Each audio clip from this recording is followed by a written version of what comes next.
Welcome back to the deep dive. You know, today we're diving into something, a topic that a lot of people maybe kind of shy away from, personal finance. Yeah. But we're not going to be, crunching numbers or anything like that. No spreadsheets here. No spreadsheets. Right. We're going to be looking at Suze Orman's book, Women and Money. And Yes. this book really gets into not just sort of the nuts and bolts of personal finance, but Yeah. also the unique relationship that women have with money. Yeah, it's interesting how she approaches this topic, Yeah. because she really delves into the emotional and societal factors at play Right. that often kind of, shape how women approach financial decisions. Right. Um, and I think, one of her main arguments is that you can't really achieve true financial independence Yeah. without addressing those like underlying influences. Yeah. And, and I think for me personally, like, I've always felt this pressure around money. Oh, yeah. Like, I don't know. It's like this weird thing where it's like, I'm not supposed to be good with money. Right. Like it's not feminine or something. It's interesting you say that because that's exactly what Orman addresses in the book. Really? She talks about how women are often, socially conditioned Yeah. to prioritize giving and caring for others. Yeah. And that sometimes that can be to the detriment of their own financial well-being. Wow. It's like we're taught that our self-worth is tied to how much we give, not necessarily to how much we earn or save. Right, like it's selfless to not think about yourself financially. Exactly. Yeah, and to always put others first. Right. And it makes you wonder, Yeah. how many of our financial decisions are actually driven by these deep-seated beliefs? Right. And how do we even break free from that? Well, that's where her 8 qualities of a wealthy woman come into play. Okay. It's not just a list of rules or anything. It's more like a roadmap Okay. to creating a life of both financial security and personal fulfillment. Okay. So there's 8. Yeah, there's 8 qualities. Okay, that Yeah. sounds like a lot. It's a lot to unpack, but they're all interconnected. Okay. So they build on each other. So where do we even begin? Well, she starts with harmony and balance. Okay. And the idea there is that your spending should reflect your values. Okay. So, if you're really passionate about sustainability, Mm-hmm. maybe you invest in eco-friendly companies. Right. Or you make a conscious effort to support local businesses. I see. So it's about being more mindful about where your money's going. Exactly. And aligning it with what's important to you, I like that. instead of just kind of mindlessly spending. Yeah, and it makes those small purchases, seem Yeah. less insignificant Right. because you see them as part of a bigger picture. Exactly. Right. And that ties into balance, which is, it's not just about work-life balance. Mm-hmm. It's also about being intentional with your time, your energy, and your money. Right. Making sure that you're allocating those resources in a way that supports your well-being. That makes a lot of sense. Especially like, these days there's so much pressure to, just do more, be more, buy Really? more. It's easy to get caught up in that. Yeah. Yeah. And so I think that's where maybe these next 2 qualities come in courage and wisdom. Absolutely. Because you need courage to say no Exactly. to some of that stuff. And courage, in Orman's view, Yeah. it's about facing your financial fears head on, Okay. whether it's asking for a raise or creating a budget Mm-hmm. or even just like opening those credit card statements that we all dread. Right. But courage without wisdom can be kind of reckless. Yeah. So wisdom is about understanding Okay. basic financial concepts, Right. how they impact your life. So it's like knowledge is power. Exactly. Right. The more you understand about finances, Yeah. the more empowered you are to make informed decisions. Okay, but what about people who are maybe more like naturally generous, than financially savvy? That's a great question. Where does that fit in? That's where generosity comes in, Okay. but not in the way you might think. Okay. She believes that true generosity comes from a place of abundance, Okay. not obligation. Right.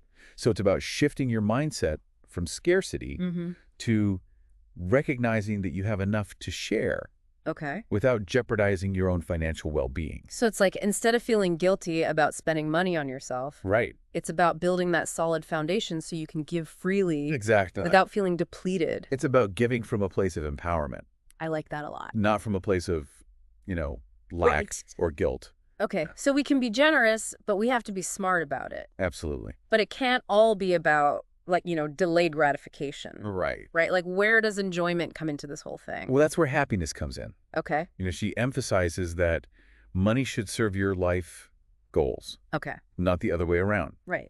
So it's about being mindful of the psychology of spending and making sure that your purchases bring you genuine joy, Okay. not just a fleeting sense of satisfaction. Right. So not like buyer's remorse. Exactly. Okay, got it. It's about, really thinking about what brings you happiness. You know what I'm noticing? But that, These qualities are all about like creating a healthy relationship with money. you're absolutely right. Yeah. It's not just about, being financially responsible. Right. It's about cultivating a sense of well-being Mm-hmm. in your financial life. Okay, and so I'm guessing these last two qualities kind of round that out. They do cleanliness and beauty. Those are interesting. They might seem a little out of place, Yeah, in a financial book. but they're actually crucial. Okay. Cleanliness is about having organized finances, Okay. which translates to a clearer mind Right. and a sense of control. So clean space, a clean mind. Exactly. I get it. And then beauty, it goes beyond just aesthetics. Okay. It's about crafting a life that feels rich and meaningful. Using your financial resources to support experiences and passions that truly bring you joy. I see. So it's not just about having a lot of money. Right. It's about designing a life Exactly. that feels abundant On your own terms. and beautiful. Yes. Okay, I'm really starting to get how these qualities fit together. Good. But, it's all well and good to talk about qualities. Right. What about the actual practical steps? Yeah. Like, where does Orman's advice get down to the nitty-gritty? Yeah, where's the rubber meet the road? Yeah, of managing money. That's a great question, and that's what we're going to talk about next. All right, so stay tuned. We'll be right back. Okay, so we're back, and we were just talking about the more kind of like the philosophical underpinnings of Orman's approach. Yeah. But now we're going to get into the brass tacks. Yeah, let's get practical. Let's get practical. Right. So she lays out these specific actions you can take, Yeah.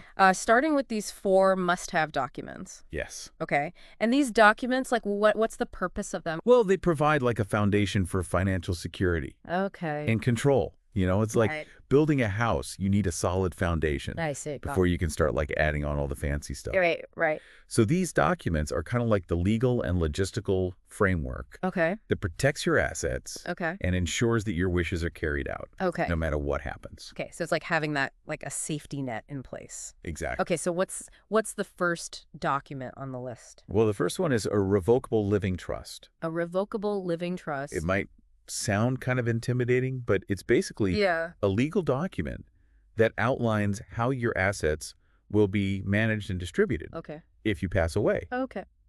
And this can really help your loved ones avoid Yeah.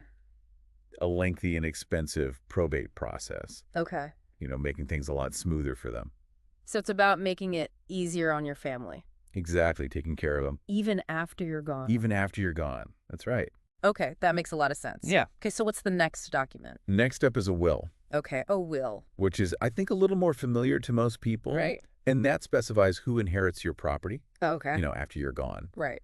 And even if you don't have like a massive estate, Yeah.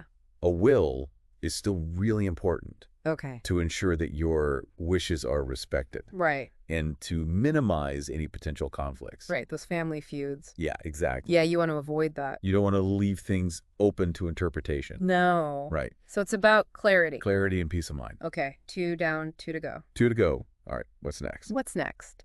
Now we're getting into documents that address potential situations Okay. where you might not be able to make decisions for yourself. Okay. So the next one is a durable power of attorney for healthcare. Durable power of attorney for healthcare. And that basically designates someone you trust Okay. to make medical decisions on your behalf. If you become incapacitated, Okay. so it could be due to an illness and accident, any situation where you're unable to communicate your wishes. Yeah. This is about having an advocate, Right. someone who can make sure you're getting the care that you want. I see. So it's like having someone in your corner Yeah, exactly. looking out for your best interests. That's right. Okay, that's really important. Especially as we get older. Yeah. Or if, you have some health issues. Yeah, you just never know what life's going to throw at you. Right. It's good to be prepared. So it's about having that peace of mind. Okay, that's the third one. What's the final document? The final document is a durable power of attorney for finances. Okay. And this is similar to the healthcare version, Okay. but it allows someone you designate to manage your financial affairs Okay. if you're unable to do so. Got it. So it's like the same concept. Same concept, but for your money.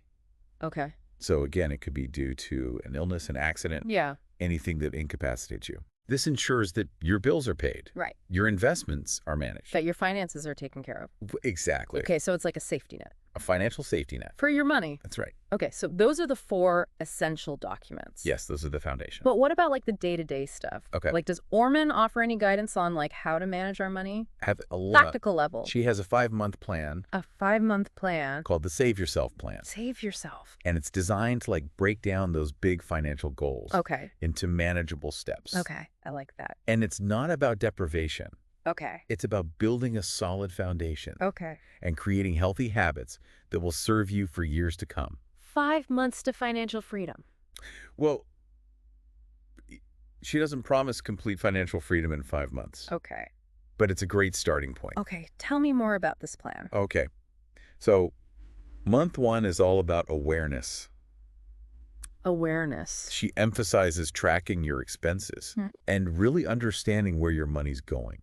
Okay. It's like shining a light on those subconscious spending patterns Okay, that yeah. we all have. So like actually looking at your bank statements. Exactly. Confronting the reality Okay. of your financial situation. Sometimes I'm afraid to do that, I know. It can be scary. but you have to. But it's the first step to taking control. Okay, so month 1 awareness. Month 1 awareness, then month 2 Okay. is about creating a spending plan. Okay. And she's not a fan of like strict budgets Okay. that feel restrictive, Right. Instead, she encourages you to prioritize your spending Okay. based on your values and goals. So it's not about denying yourself everything you enjoy. Right. It's about making sure that your spending aligns with what's important to you. That's exactly right. I like that approach a lot better. It's more sustainable Yeah. because it's about finding a balance Right. between enjoying the present and planning for the future. Okay, so month 2, it's spending plan. Month 2, spending plan. Month 3, Month 3, emergency fund. okay, emergency fund. This is crucial. Okay. She recommends having at least 8 months worth of living expenses. 8 months? Yeah, stashed away in a safe and accessible account. That seems like a lot, It might seem like a lot. especially if you're struggling. Yeah, but it's your safety net Okay. for unexpected expenses, Like what? like a job loss, Yeah. a medical emergency, Right, a yeah. car breaking down, Yeah, those unexpected things. things you can't plan for. So it's about having that cushion Exactly. so you don't go into debt. Exactly. It protects you Okay. from financial disaster. Okay, I'm starting to see the wisdom in this. Good. Okay, so month 3, emergency fund. Month 3, emergency fund. Month 4, What's month 4? tackling debt. Debt. Yeah. Nobody likes to talk about debt, It's scary. but it's important. Okay. She suggests prioritizing high-interest debt first, Okay. like credit cards, Okay. to minimize those interest charges. Oh, right, because that's what gets you. That's what eats away at your money. Yeah. So you want to tackle that first. So high interest debt, month 4. Month 4, and then month 5, This is the final month. the final month of the plan. Okay. This is all about investing in your future, Okay. specifically retirement. Retirement. She emphasizes starting early, Even if you can only contribute a little bit. even if it's just a small amount. Okay. The key is consistency Right. and starting as early as possible. Time is on your side. Exactly. Time is your greatest asset when it comes to investing. Okay, so month 5, retirement. Month 5, retirement. So we've covered the must-have documents, Right. the 5-month Save Yourself plan. What else is there? Well, there's more. Okay. She also talked a lot about credit and debt management. Credit and debt. Yeah, this is where she gets really practical, Okay. explaining how to understand your credit report, Okay. build a good credit score, Okay. and use credit cards responsibly. Credit cards are dangerous. They can be. But we need them. Well, we don't necessarily need them. But they're helpful. They can be helpful, Yeah. but you have to use them wisely. Okay, so what's her take on credit cards? Her golden rule is only use them if you can pay the balance in full each month, Every month. every month. Okay. Otherwise, you're just throwing money away on interest. Right. She says treat them like debit cards. Okay. Only spend what you actually have. So no going into debt. Avoid the temptation to rack up debt, I see. because that's where you get into trouble. So credit cards are like a tool They're a tool. that can be used for good or evil. Exactly. You have to be the master of the tool. Don't let the tool master you. Right. That's good advice. I try to live by that myself. Okay, so we've got the documents, we've got the plan, we've got the credit card advice. What about those big purchases? Ah, yes. The big purchases. Like a house or a car? Does she have anything to say about that? Yeah. Does she offer any guidance on those big decisions? She does. Oh, yeah. She talks about that. She provides a framework for making those big purchases, Okay. emphasizing being prepared, doing your research, Mm-hmm. and really understanding those long-term financial implications. Okay. So it's not about being impulsive. Right. It's about making informed decisions that align with your overall goal. Right. It's about thinking long term. Exactly. Okay. One thing that really resonated with me was her advice on negotiating, Negotiating. especially for women. Oh, interesting. We often shy away from asking for what we're worth, Mm. whether it's a higher salary, a better deal on a car, Right. even a lower interest rate on a loan. Right. And Orman, she really empowers women Okay. to embrace their negotiation Right. skills and advocate for themselves. I think you're right. I think women are often, kind of taught to be Yeah. polite and That makes accommodating. it rock the boat. Right, exactly. And sometimes that can hurt us. Absolutely. Yeah. Yeah, we end up, accepting less than we deserve. Right. And she's saying, it's okay to be assertive, It's okay to be assertive. to know your worth, Yes, know your worth. and to ask for what you deserve. Exactly. And she even gives some practical tips Oh, like what? on how to negotiate effectively, Okay. like researching salary ranges, Okay. practicing your pitch, Hmm. knowing your walkaway point. Okay, so being prepared, Be prepared going in. and confident. Yeah. It's funny how much of this all comes down to mindset. Absolutely. It's not just about the numbers. Right. It's about believing in your ability Yeah. to manage money effectively. It's a belief system. Yeah, and create a life of abundance and security. And Orman is all about that. Yeah. She wants women to embrace the idea of wealth. Not in a greedy way, No, not at all. but in an empowered way. Exactly. Okay. It's about freedom and security Okay. and having the resources to create the life you desire. So money is like a tool It is a tool. to create that life. Yeah, and it's not something to be feared or ashamed of. Right, it's something to be used. Exactly. For good. For good. Okay. To achieve your dreams. So we've talked about, single women Right. managing their finances. Mhm. What about relationships? Yeah, she has a whole chapter on that. Really? On financial independence in relationships. Okay, well, what does she say about that? It's not just about, splitting the bills or having separate bank accounts. Okay. It's about communication. Communication. Open and honest communication about money. That makes sense. Because money can be a huge source of conflict in a relationship. Absolutely. So she says, talk about your financial goals. Okay. Understand each other's spending habits Mm-hmm. and work together to create a plan that supports both partners' needs and aspirations. So it's like teamwork. Teamwork makes the dream work. I like that. Right. Okay, but I think a lot of people just kind of assume that their partner is on the same page financially. Oh, yeah. That's a dangerous assumption. Right. You can't just assume you have to actually talk about it. Be proactive. Be proactive.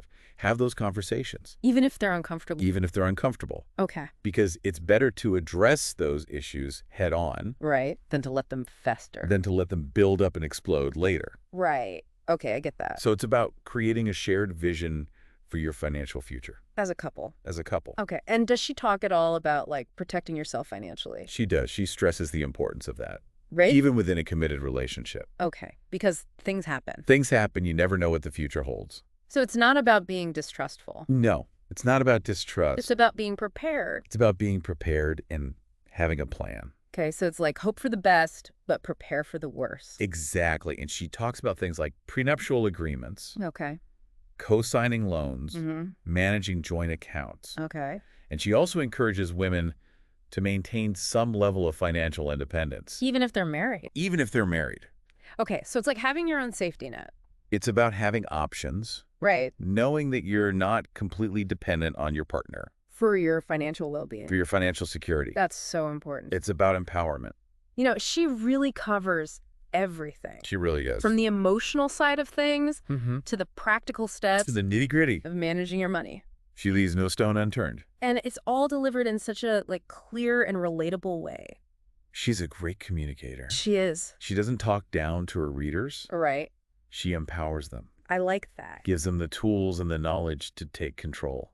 After going through this book, I feel so much more optimistic Oh, good. about my own financial future. I'm glad to hear that. It's like she's given me a new perspective. A new lens. Yeah, a new lens to see things through. That's great.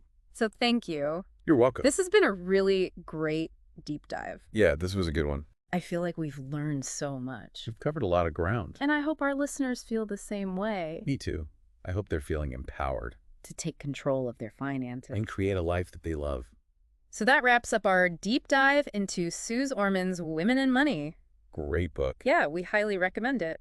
Check it out. And we'll be back next week With another deep dive. into a topic that we hope will Spark your curiosity. and expand your horizons. So until then, keep learning. Keep exploring. And keep taking charge of your incredible life.